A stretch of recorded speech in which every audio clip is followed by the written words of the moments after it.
Hello दोस्तों, study with अनु में मैं अनु आपका स्वागत करती हूँ। और आज मॉडर्न इंडियन हिस्ट्री की हमारी डे 25 की क्लास है, यानी आज 25वां दिन है हमारी क्लास का।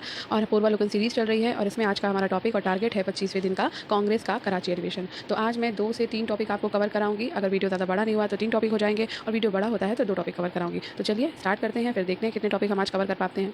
तो टाइम वेस्ट न करते हुए हम फटाफट से आगे बढ़ेंगे। तो अगर आप मेरे चैनल पर नए हैं तो स्टडी विद अनु को सब्सक्राइब करना ना भूलें, ताकि आपको सारे सब्जेक्ट के नोटिफिकेशन मिलते रहे। मैं करंट अफेयर भी करा रही हूँ, समसमय की क्रॉनिकल मई मंथ की, तो आप वो भी देख सकते हैं वीडियोस जाके। उसमें भी 7 पार्ट्स हो चुके हैं। और इसके साथ साथ पॉलिटिकल साइंस भी चल रही है, और उसमें भी मॉडर्न इंडियन हिस्ट्री की तरह ही डे 24 कंप्लीट हो चुके हैं, और आज 25वां दिन उसमें भी है। तो आप जाइए और उन सारे वीडियोस को भी देख लीजिए, ताकि आप फटाफट से अपना रिवीजन कर सके, फटाफट से अपना पूर्वालोकन कर सके। क्योंकि कम से कम पूर्वालोकन तो हमें पढ़ना ही चाहिए, अगर हमारे पास बिल्कुल भी समय नहीं है। तो मैं आपको आसानी से पूर्वालोकन प्रोवाइड करा रही हूँ, तो फटाफट करा देती हूँ, नोट्स भी कंप्लीट करा देती हूँ, और इसके साथ साथ पीवाईक्यू भी करा देती हूँ। बस पीवाईक्यू में थोड़ा समय लेना चाहिए और आराम से पीवाईक्यू करना चाहिए, लेकिन नोट्स मैं फटाफट कराती हूँ। तो चलिए अपना सेशन जो है स्टार्ट करते हैं, टाइम ना वेस्ट करते हुए। कांग्रेस का कराची अधिवेशन। गांधी इरविन समझौते दिल्ली समझौते को मंजूरी देने के लिए सरदार वल्लभ भाई पटेल की अध्यक्षता में 26 मार्च से 31 मार्च 1931 को कांग्रेस का कराची अधिवेशन हुआ। तो कांग्रेस का कराची अधिवेशन किसकी अध्यक्षता में हुआ है? तो सरदार वल्लभ भाई पटेल की अध्यक्षता में हुआ। कब हुआ? तो 26 से 31 मार्च 1931 के बीच में हुआ। ठीक है। इसी अधिवेशन में पहली बार कांग्रेस ने मौलिक अधिकारों और राष्ट्रीय आर्थिक कार्यक्रमों से संबद्ध प्रस्ताव पारित किए। ठीक है। तो कराची अधिवेशन में पहली बार कांग्रेस ने मौलिक अधिकार और राष्ट्रीय आर्थिक कार्यक्रमों का जो प्रस्ताव है वो पारित किया। और इसी अधिवेशन में कुछ लोगों के विरोध करने पर गांधी जी ने कहा था, गांधी मर सकता है, गांधीवाद नहीं। ये पहला अवसर था जब पूर्ण स्वराज को कांग्रेस के द्वारा परिभाषित किया गया। 1931 में भारतीय राष्ट्रीय कांग्रेस के कराची अधिवेशन में पारित मूल अधिकारों तथा आर्थिक कार्यक्रम पर संकल्प पंडित जवाहरलाल नेहरू ने प्रारूपित किया था, तथा एम.एन. रॉय ने इसमें सहयोगी की भूमिका निभाई थी। सुभाष चंद्र बोस ने भारतीय राष्ट्रीय कांग्रेस के कराची अधिवेशन 1931 को महात्मा गांधी की लोकप्रियता और सम्मान की पराकाष्ठा माना है। नेक्स्ट।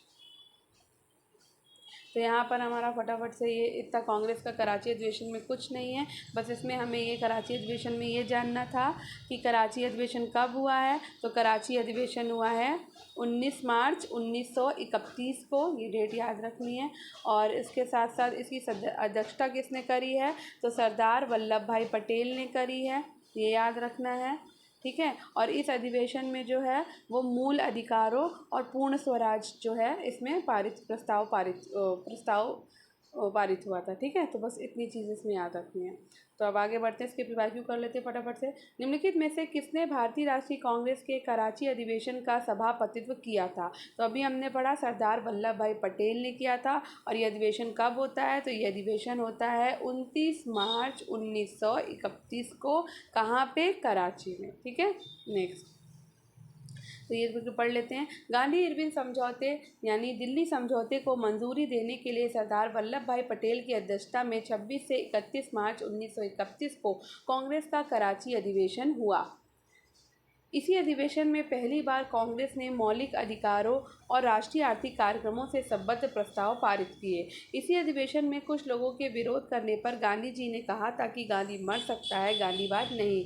ये पहला अवसर था जब पूर्ण स्वराज को कांग्रेस के द्वारा परिभाषित किया गया। तो इसमें इतने पॉइंट ही हमें याद रखने हैं। नेक्स्ट। 1931 में भारतीय राष्ट्रीय कांग्रेस के कराची अधिवेशन के लिए जिसकी अध्यक्षता सरदार पटेल कर रहे थे, किसने मूल अधिकारों तथा आर्थिक कार्यक्रम पर संकल्प प्रारूपित किया था? तो वो थे पंडित जवाहरलाल नेहरू। इन्होंने मूल अधिकारों और आर्थिक कार्यक्रम पर संकल्प जो है वो प्रारूपित किया था। तो 1931 में भारतीय राष्ट्रीय कांग्रेस के कराची अधिवेशन में पारित मूल अधिकारों और आर्थिक कार्यक्रम पर संकल्प पंडित जवाहरलाल नेहरू ने पारित किया था। और इनके सहयोगी कौन थे? तो इनके सहयोगी थे एम.एन. रॉय, ये याद रखना है। ठीक है। नेक्स्ट। निम्नलिखित में से किसने भारतीय राष्ट्रीय कांग्रेस के कराची अधिवेशन 1931 को महात्मा गांधी की लोकप्रियता और सम्मान की पराकाष्ठा माना? तो हमने अभी पढ़ा था कि वो थे सुभाष चंद्र बोस। ठीक है। नेक्स्ट। भारतीय स्वाधीनता संघर्ष से संबंधित निम्नलिखित घटनाओं को उनके सही क्रम में रखकर सही कूट चुनिए। तो क्रम हम तभी कर पाएंगे जब हमें इन सब की डेट्स पता होंगी। तो चलिए पहले पता कर लेते हैं कि द्वितीय गोलमेज सम्मेलन कब हुआ था। तो गोलमेज सम्मेलन का जो दूसरा सत्र है, अब इसके बाद हम गोलमेज सम्मेलन का ही टॉपिक पढ़ने वाले हैं। तो मैं आपको बता देती हूँ कि पहले तो मैं यही बता दूँ कि आपको इसमें कुछ चीज़ें मैं बता देती हूँ अभी आपको। तो इसमें जो है ना कि दूसरा गोलमेज सम्मेलन जो है, तो पहले गोलमेज सम्मेलन में तो कांग्रेस में भाग लिया नहीं था कांग्रेस ने, द्वितीय गोलमेज सम्मेलन में कांग्रेस ने भाग लिया था। तो गोलमेज सम्मेलन का जो दूसरा सत्र है वो हुआ था आपका 7 सितंबर, ठीक है, 7 सितंबर और 1931 को शुरू हुआ था, ठीक है। अब बात करते हैं भारतीय राष्ट्रीय कांग्रेस के कराची अधिवेशन में। तो अभी हमने पढ़ा कि कांग्रेस का कराची अधिवेशन हुआ था 26 से 29 मार्च को 1931 में। कहाँ हुआ था? कराची में हुआ था, ठीक है। तो ये दो डेट पता चल गई हमको। अब आगे बढ़ते हैं। अब लिखा है भगत सिंह को फांसी कब दी गई। तो देखो भगत सिंह को फांसी जो है वो लाहौर षड्यंत्र कांड के कारण दी गई थी, ठीक है। तो कब दी गई? तो ये दी गई है 23 मार्च को। ये भी आपका मार्च में ही हो रहा है, 23 मार्च 1931 को। ये भी आपकी 23 मार्च 1931 को दी गई, ठीक है। फिर पूछा गया कि गांधी इरविन समझौता कब हुआ। तो गांधी इरविन जो समझौता हुआ है वो हुआ है 5 मार्च 1931 को, ठीक है, 5 मार्च 1931 को। तो सबकी सारी चीज़ें 1931 में हो रही हैं, ठीक है। तो अब हमें लगा लेना है कि कौन सी कब हुई। तो मार्च में ही सारी चीज़ें हुई हैं, सारी चीज़ें 1931 में हुई। खाली द्वितीय गोलमेज सम्मेलन आपका सितंबर में हुआ।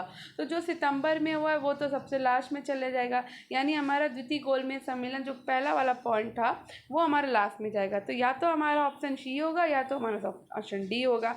अब देख लेते हैं कि क्या ऑप्शन होगा, ठीक है। तो हम यहाँ लिख लेते हैं सबसे लास्ट में 1 आएगा, ठीक है। अब बचा था भारतीय राष्ट्रीय कांग्रेस का कराची अधिवेशन। तो हमने क्या बताया कि कराची अधिवेशन 26 से 29 मार्च को हुआ, लेकिन उससे पहले क्या हो रहा है? उससे पहले हो रहा है गांधी इरविन समझौता 5 मार्च को।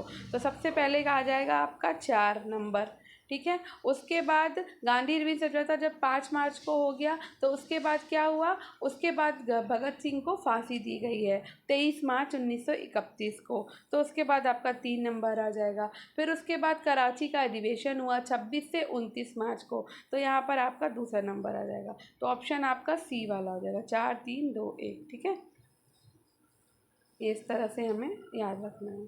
नेक्स्ट, भारतीय राष्ट्रीय आंदोलन से संबंधित निम्नलिखित घटनाओं को पढ़ें।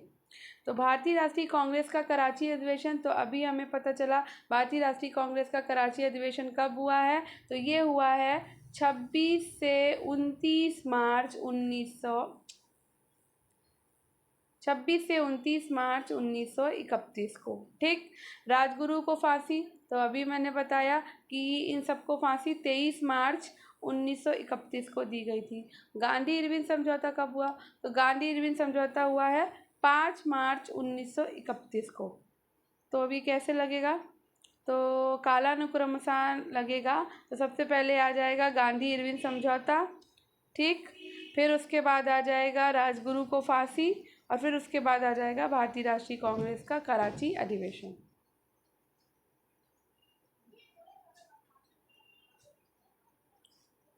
नेक्स्ट,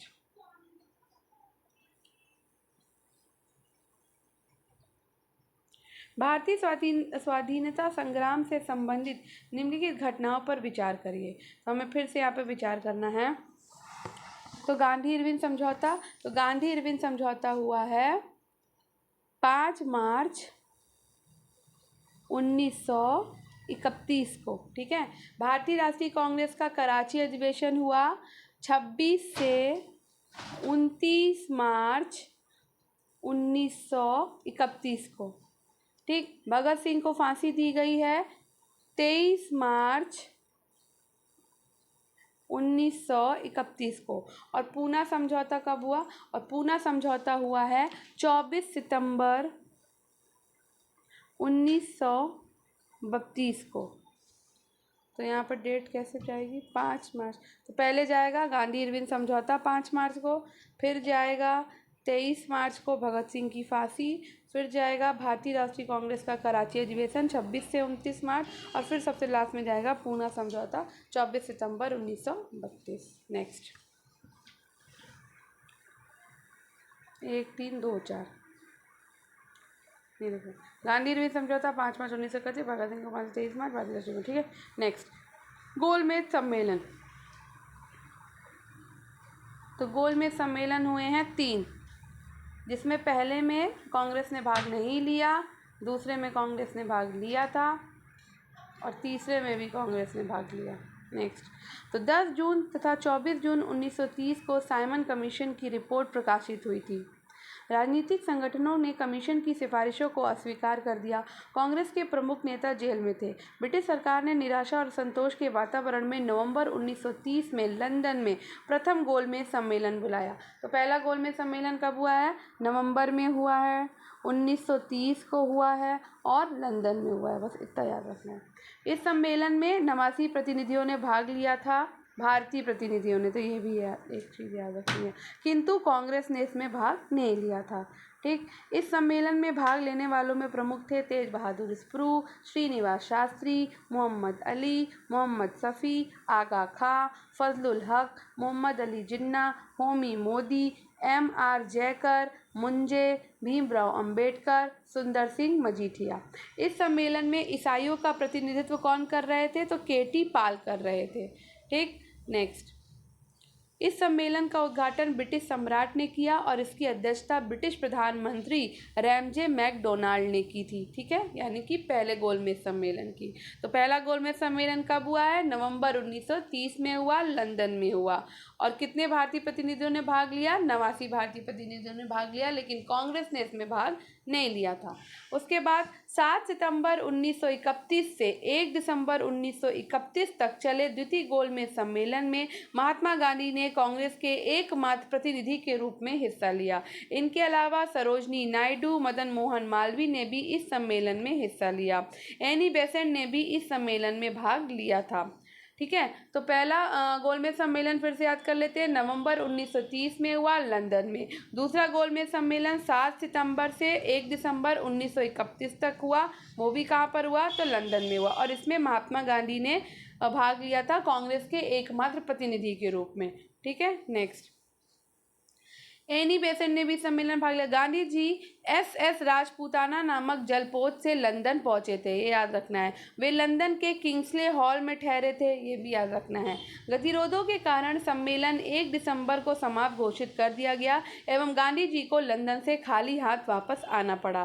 स्वदेश पहुंचने पर गांधी जी ने कहा, ये सच है कि मैं खाली हाथ लौटा हूँ, किंतु मुझे संतोष है कि जो ध्वज मुझे सौंपा गया था उसे नीचे नहीं होने दिया और उसके सम्मान के साथ समझौता नहीं किया। द्वितीय गोलमेज सम्मेलन सांप्रदायिक समस्या पर विवाद के कारण पूरी तरह असफल रहा था।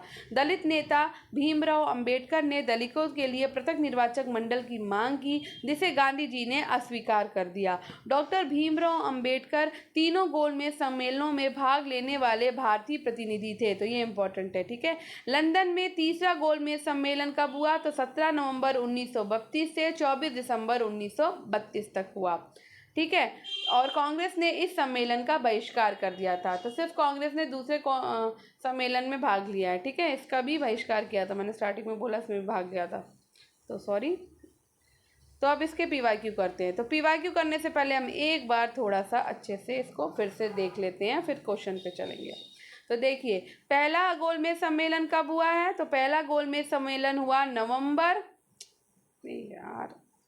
नवंबर 1900, थोड़ा सा नीचे लिखूं लग रहा है मैं ना, एक सेकेंड।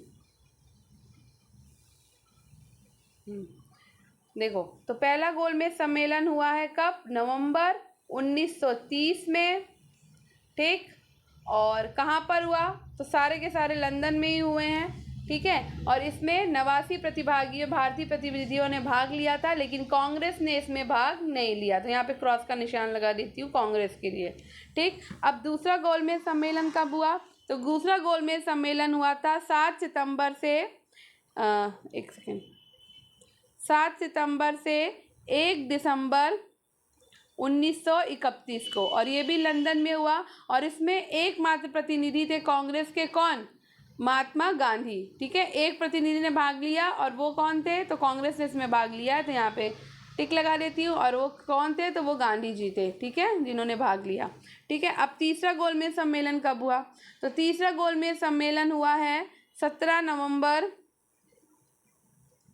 1932 से 24 दिसंबर 1932 तक। और ये भी कहाँ पर हुआ? तो ये भी लंदन में हुआ है आपका। ठीक है, और कांग्रेस ने इस सम्मेलन का क्या किया? बहिष्कार कर दिया। ठीक,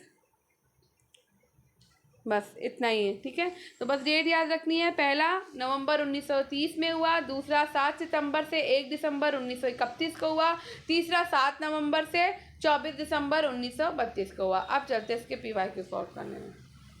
निम्नलिखित में से किस भारतीय नेता ने लंदन में प्रथम गोलमेज कॉन्फ्रेंस में भाग लिया था? तो वो थे मौलाना मोहम्मद अली। ठीक है, तो 27 मई 1930 को साइमन कमीशन की रिपोर्ट प्रकाशित हुई थी। राजनीतिक संगठनों ने कमीशन की सिफारिश को अस्वीकार किया। कांग्रेस के प्रमुख नेता जेल में थे। ब्रिटिश सरकार ने निराशा और असंतोष के वातावरण में नवंबर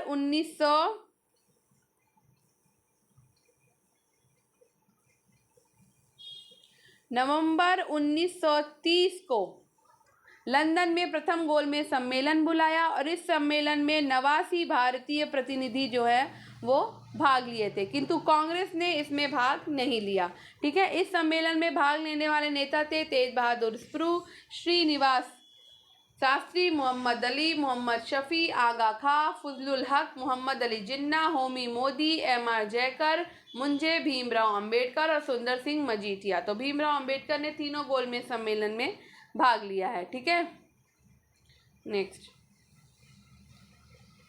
प्रथम गोलमेज सम्मेलन के बारे में निम्नलिखित में से कौन एक सही नहीं है? तो प्रथम गोलमेज सम्मेलन 1930 में आयोजित हुआ, बिल्कुल, नवंबर 1930 में आयोजित हुआ। इसे साइमन आयोग की रिपोर्ट पर चर्चा करनी थी, बिल्कुल, इसे साइमन आयोग की रिपोर्ट पर चर्चा करनी थी। इसका आयोजन लंदन में हुआ, बिल्कुल, इसका आयोजन लंदन में हुआ। और इसमें कांग्रेस प्रतिमंडल ने प्रतिभाग किया था, तो बिल्कुल गलत है, इसमें कांग्रेस प्रतिमंडल ने प्रतिभाग नहीं किया था, बल्कि 83 भारतीयों ने प्रतिभाग किया था, लेकिन वो कांग्रेस के प्रतिनिधि नहीं थे। ठीक है, नेक्स्ट, लंदन में संपन्न हुए गोलमेज सम्मेलन में भारतीय ईसाइयों का प्रतिनिधित्व किसने किया था? तो भारतीय ईसाइयों का प्रतिनिधित्व किया था KT पॉल ने। ठीक है, तो सेंट जेम्स महल लंदन में संपन्न प्रथम गोलमेज सम्मेलन 1930 में भारतीय राष्ट्रीय कांग्रेस ने भाग नहीं लिया, और इस सम्मेलन में ईसाइयों का प्रतिनिधित्व KT पॉल ने किया था। इस सम्मेलन का उद्घाटन ब्रिटिश सम्राट ने किया था, और पहले गोलमेज सम्मेलन की अध्यक्षता की थी ब्रिटिश प्रधानमंत्री रैमजे मैकडोनाल्ड ने।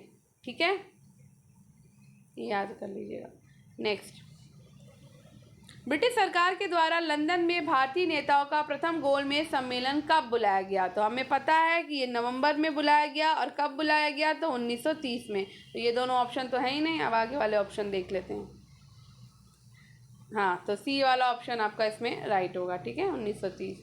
निम्नलिखित में से किन व्यक्तियों ने द्वितीय गोलमेज सम्मेलन में भाग लिया? तो द्वितीय गोलमेज सम्मेलन में भाई महात्मा गांधी ने भाग लिया, जो कि एकमात्र कांग्रेस के प्रतिनिधि के रूप में गए थे। दूसरा सरोजनी नायडू ने भाग लिया, और तीसरा भाग लिया है मौलाना आज़ाद ने। ठीक है, और द्वितीय गोलमेज सम्मेलन कब से कब तक चला? तो ये चला था 7 सितंबर से लेकर 1 दिसंबर 1931 तक। ठीक है, ठीक, और कांग्रेस के एकमात्र प्रतिनिधि के रूप में गांधी जी ने इसमें हिस्सा लिया। सरोजनी नायडू गए, और मदन मोहन मालवीय गए, सॉरी मौलाना आज़ाद वाला नहीं है, सॉरी ये है मदन मोहन मालवीय, गलत बोल दिया। ठीक है, तो सरोजनी नायडू, मदन मोहन मालवीय ने भी इस सम्मेलन में हिस्सा लिया था, और इनके साथ साथ एनी बेसेंट ने भी इस सम्मेलन में हिस्सा लिया था, लेकिन मौलाना आज़ाद ने नहीं लिया था। ठीक है, नेक्स्ट, देखो इसमें क्या क्या लिखा हुआ है, ये सब लिखा हुआ है। और गांधी जी के साथ उनके सचिव महादेव देसाई, प्यारेलाल तथा मीराबेन और देवदास गांधी भी लंदन गए थे। ठीक है, इनमें से किसने द्वितीय गोलमेज सम्मेलन में भाग नहीं लिया? तो जवाहरलाल नेहरू ने द्वितीय गोलमेज सम्मेलन में भाग नहीं लिया था, महादेव देसाई ने भी लिया, प्यारेलाल नैयर ने भी लिया था, और मदन मोहन मालवीय ने भी लिया था। ठीक है, नेक्स्ट,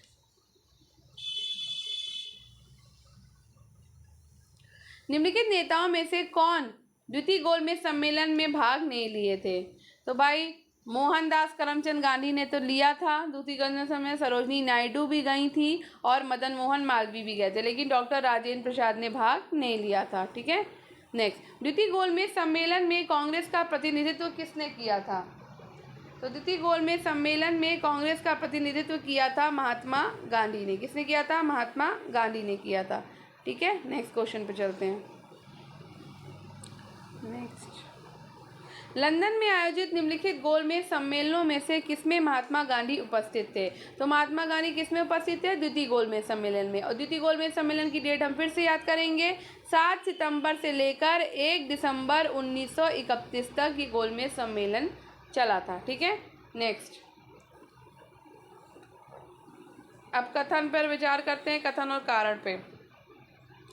जवाहरलाल नेहरू ने दूसरे गोलमेज सम्मेलन 1932 में भारतीय राष्ट्रीय कांग्रेस का प्रतिनिधित्व किया था। तो क्या किया था? नहीं, बिल्कुल नहीं। किसने किया था? तो महात्मा गांधी ने किया था। तो पहला ही हमारा रॉन्ग हो गया। दूसरा, गांधी इरविन समझौते 1931 में भारतीय राष्ट्रीय कांग्रेस के दूसरे गोलमेज सम्मेलन 1931 में भाग लेना अंतर्निहित था। बिल्कुल सही बात है कि गांधी इरविन समझौता हुआ ही इसलिए था कि कांग्रेस का जो है ना प्रतिभाग दूसरे गोलमेज सम्मेलन में कराया जाए। ठीक है, तो आपका ए गलत है और आर सही है। ठीक है, तो मैं यहाँ पे बता देती हूँ कि 5 मार्च 1931, कब?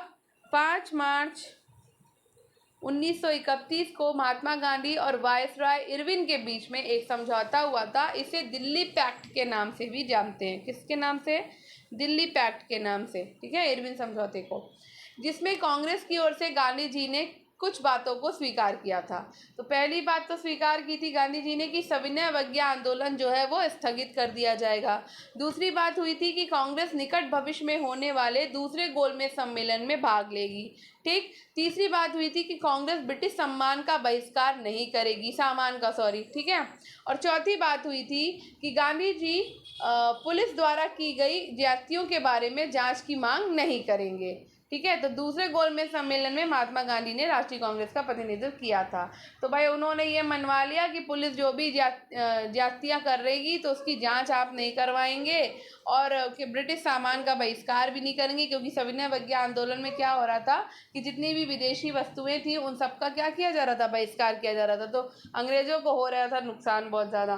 तो इस वजह से जो है उन्होंने ये डिमांड रखी कि भाई ये चीज़ मत करिए, नहीं तो हम लोग क्या हो जाएंगे?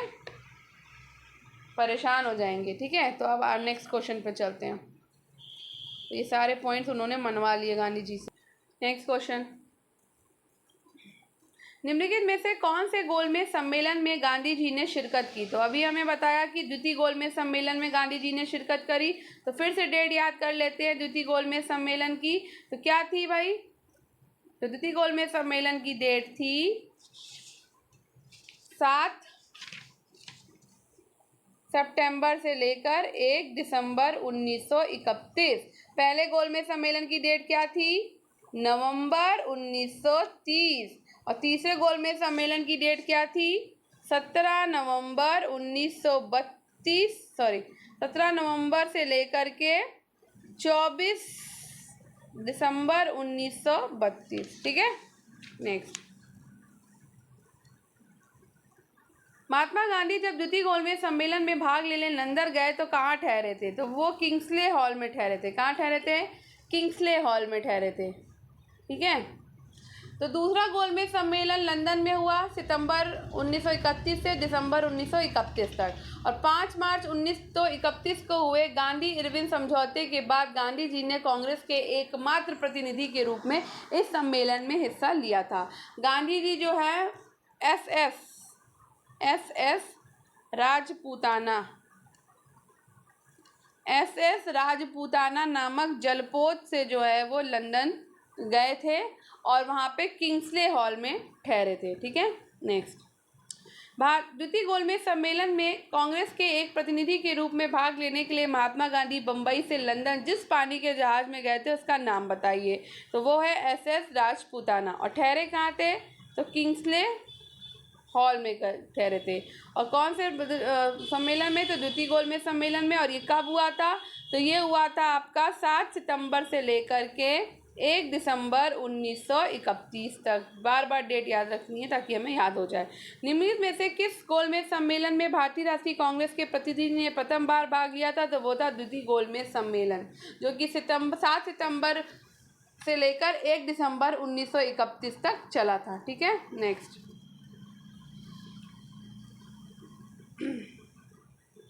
और ये पूरी तरह से असफल रहा था। ठीक है, गांधी जी ने उनकी किसी भी मांग को स्वीकार नहीं किया था, ना ही अम्बेडकर के जो अल्पसंख्यकों के लिए उन्होंने अलग से पृथक निर्वाचन मांगा था, वो भी उन्होंने अस्वीकार कर दिया था।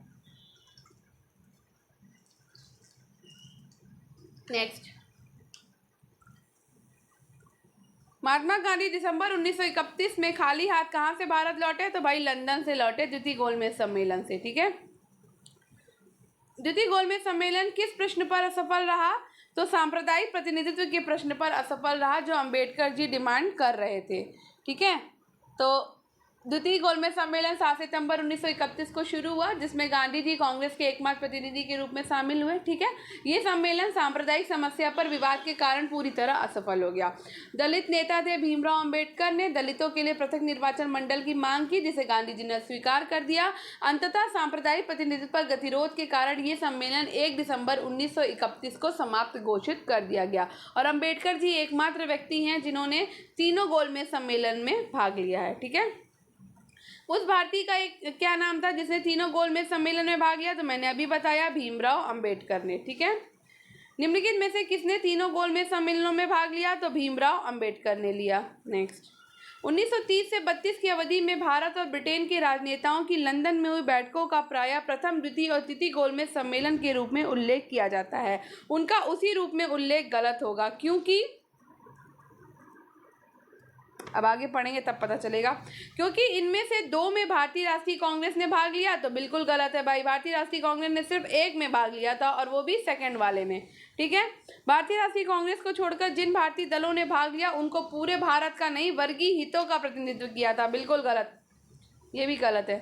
ठीक है, नेक्स्ट, ब्रिटेन की लेबर पार्टी सम्मेलन के बीच में ही हट गई थी और सम्मेलन की कार्रवाई पक्षपातपूर्ण हो गई थी। नहीं, ये भी गलत है।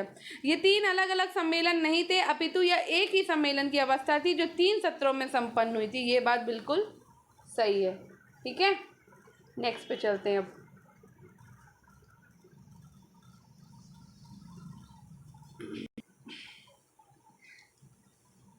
निम्नलिखित गोलमेज सम्मेलनों में से किसका प्रतिनिधित्व भारतीय राष्ट्रीय कांग्रेस ने किया था? तो भारतीय राष्ट्रीय कांग्रेस ने द्वितीय गोलमेज सम्मेलन का प्रतिनिधित्व किया था, जो कि 7 सितंबर से लेकर के 1 दिसंबर 1931 तक चला था। ठीक है, और महात्मा गांधी ने इसमें प्रतिनिधित्व किया था। ठीक है, नेक्स्ट, निम्न में से कौन सा गोलमेज सम्मेलन 1932 में हुआ? तो तीसरा गोलमेज सम्मेलन 1932 में हुआ था, जो कि नवंबर से लेकर ये भी दिसंबर तक आपका चला था। ठीक है, 1932 में। भारतीय राष्ट्रीय कांग्रेस ने किस गोलमेज सम्मेलन में भाग नहीं लिया? तो भाई पहले में नहीं लिया था, और इसके अलावा तीसरे में भी नहीं लिया उन्होंने। ठीक है, दूसरे में लिया था खाली। नेक्स्ट, निम्नलिखित कथनों पर विचार करें। तो प्रथम गोलमेज सम्मेलन में डॉक्टर भीमराव अंबेडकर ने दलित वर्ग के लिए अलग निर्वाचक मंडल की मांग रखी थी। तो भाई प्रथम गोलमेज सम्मेलन में तो नहीं रखी थी। ठीक है,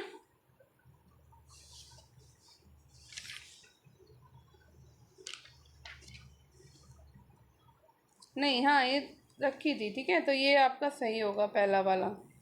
तो हाँ, दूसरे में भी रखी, पहले में भी रखी थी, लेकिन पहले में कांग्रेस ने भाग नहीं लिया था।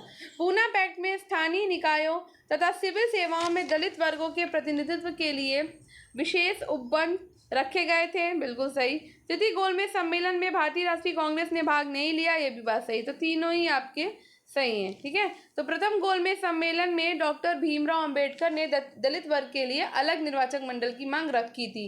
कांग्रेस ने पहले और तीसरे गोलमेज सम्मेलन में भाग नहीं लिया। पूना पैक्ट में प्रावधानित था कि स्थानीय निकायों के चुनाव या लोक सेवाओं में नियुक्ति के लिए दलित वर्गों के सदस्यों के लिए कोई निलंबन आरोपित नहीं किए जाएंगे, और इसमें दलित वर्गों के उचित प्रतिनिधित्व के लिए लोक सेवाओं में नियुक्ति के लिए अपेक्षित शैक्षिक अर्हताओं के अधीन रहते हुए हर संभव प्रयास किए जाएंगे। और इस प्रकार जो है हमारे तीनों ही कथन जो है यहाँ पर सही हो जाते हैं। ठीक है, नेक्स्ट। तो अब नेक्स्ट है हमारा टॉपिक सांप्रदायिक पंचायत एवं पूना पैक्ट। ठीक।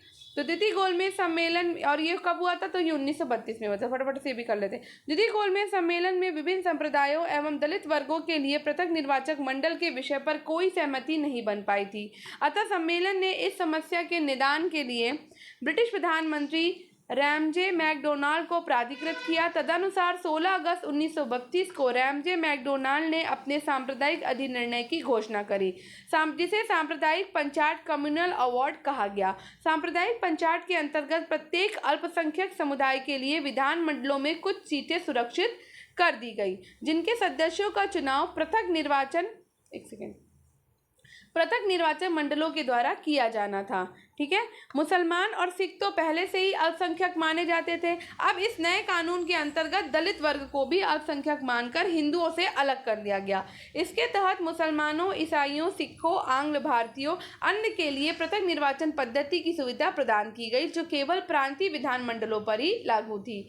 गांधी जी ने अपना पहला आमरण अनशन, ठीक है, फर्स्ट अनटू डेथ 20 सितंबर यानी 20 सितंबर 1932 को यरवदा जेल में रहते हुए ब्रिटिश प्रधानमंत्री रैमजे मैकडोनाल्ड के सांप्रदायिक निर्णय यानी कि कम्युनल अवार्ड के विरुद्ध शुरू किया था। अंततः 24 सितंबर 1932 को अंबेडकर और गांधी जी के अनुयायियों के मध्य पूना समझौता, यरवदा समझौता हुआ, ठीक है, जिसमें ब्रिटिश सरकार के द्वारा सम्मति प्रदान किए जाने के बाद 26 सितंबर 1932 को गांधी जी ने अपना अनशन तोड़ा। गांधी जी ने इस समझौते पर हस्ताक्षर नहीं किए थे। 24 सितंबर 1932 के दिन शनिवार को शाम को 5 बजे पूना समझौता हस्ताक्षरित हुआ। दलित वर्ग की ओर से डॉक्टर अंबेडकर ने और हिंदू जाति की ओर से पंडित मदन मोहन मालवीय ने इस पर हस्ताक्षर किए। एम जयकर, देवदास गांधी, विश्वास Rajbhoj, P Baloo, Gavai, Thakkar, Solanki, Tej Bahadur Sapru, G D. Birla, Rajagopalachari, doctor Rajendra Prasad, Rao Bahadur Srinivas, M.C. Raja, C V. Mehta, Bakhale एवं कौमत अन्य हस्ताक्षरकर्ता थे। सांप्रदायिक अवार्ड में प्रांतीय विधान मंडलों में दलितों के लिए सुरक्षित सीटों की संख्या कितनी थी? 71 थी, जिसे पूना पैक्ट में बढ़ाकर 148 कर दी गई। ठीक है। मद्रास में 30, सिंध सहित बम्बई में 15, पंजाब में 8, बिहार उड़ीसा में 18, मध्य प्रांत में 20, असम में 7, बंगाल में 30, संयुक्त प्रांत में 20। कुछ पुस्तकों में यदि ये संख्या 147 मिलती है। साथ ही केंद्रीय विधानमंडल में सामान्य वर्ग की सीटों में से 18% सीटें दलित वर्गों के लिए आरक्षित की गई। ठीक है, आगे चलते हैं। पूना समझौते 1932 के बाद महात्मा गांधी की रुचि सविनय अवज्ञा आंदोलन में नहीं रही। अब वो पूरी तरह अस्पृश्यता विरोधी आंदोलन में रुचि लेने लगे और इस प्रकार अखिल भारतीय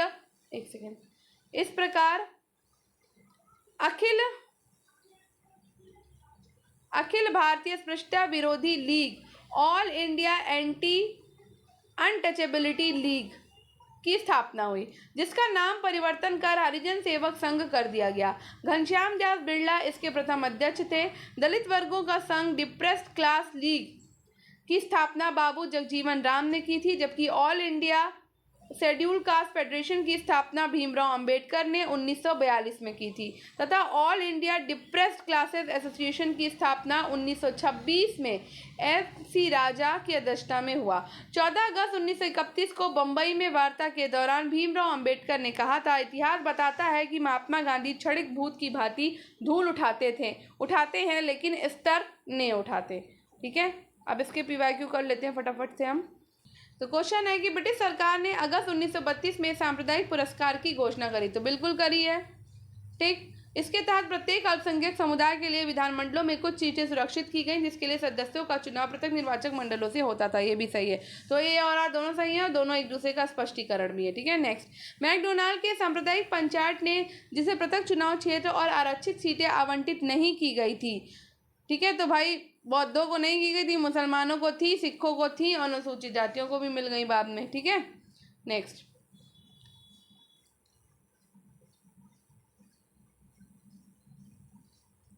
महात्मा गांधी ने पहला आमरण अनशन कब शुरू किया? तो पहला आमरण अनशन उन्होंने कम्युनल अवार्ड के समय शुरू किया था 1932 में।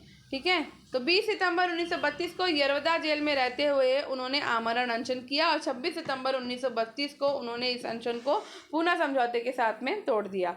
1932 में महात्मा गांधी ने मरणोपरांत उपवास प्रधानता इसलिए किया कि रैमजे मैकडॉनल्ड ने सांप्रदायिक अधिनिर्णय गवर्नर अवार्ड की घोषणा की थी। ठीक है, यही इसका ऑप्शन होगा। सांप्रदायिक अवार्ड और पूना पैक्ट में क्रमशः दलित वर्ग के लिए कितने सीटें दी गई? तो 71 और 147। ठीक है, नेक्स्ट। पूना पैक्ट संबंधित था, तो पूना पैक्ट संबंधित था दलित वर्ग से। किससे? दलित वर्ग से। नेक्स्ट, पूना समझौते का उद्देश्य क्या था? तो पूना समझौते का उद्देश्य था दलित वर्ग को प्रतिनिधित्व देना। ठीक है, नेक्स्ट। पूना पैक्ट ने गवर्नर अवार्ड के उद्देश्य को धराशायी कर दिया और कारण कहता है कि इसके माध्यम से संसद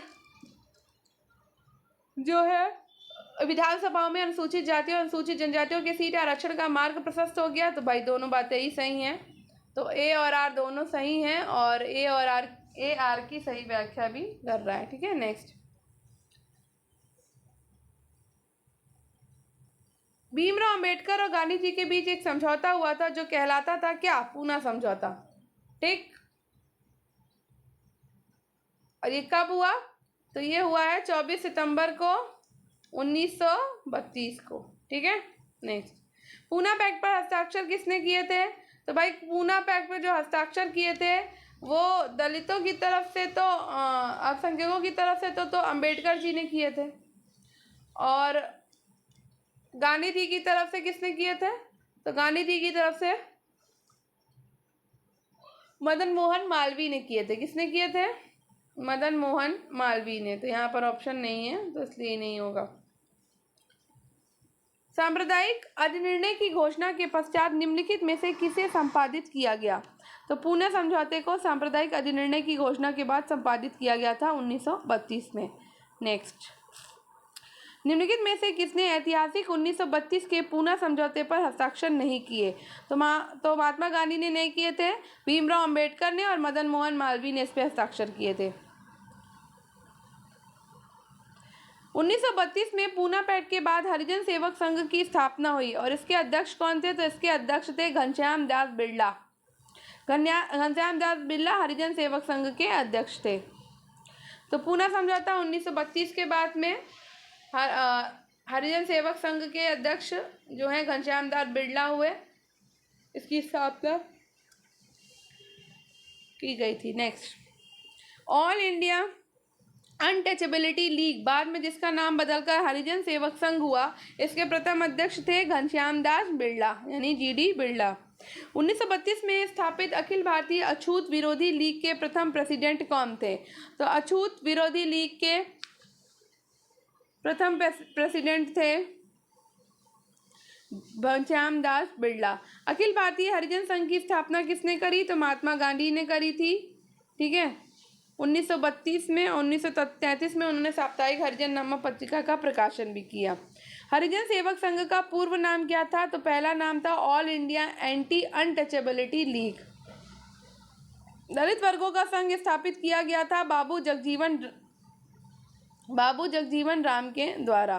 तो दलित वर्गों का संघ की स्थापना बाबू जगजीवन राम ने की, जबकि all India schedule caste federation की स्थापना भीमराव अंबेडकर ने 1942 में करी और all India depress classes association की स्थापना 1926 में MC राजा की अध्यक्षता में हुई थी। नेक्स्ट, निम्नलिखित में से किसने कहा था महात्मा गांधी क्षणिक भूत की भांति धूल उठाते हैं लेकिन स्तर नहीं? तो ये कहना था अंबेडकर जी का।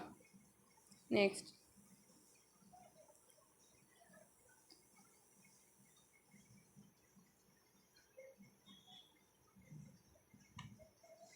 ठीक है, तो यहाँ पर हमारा ये टॉपिक भी होता है फिनिश।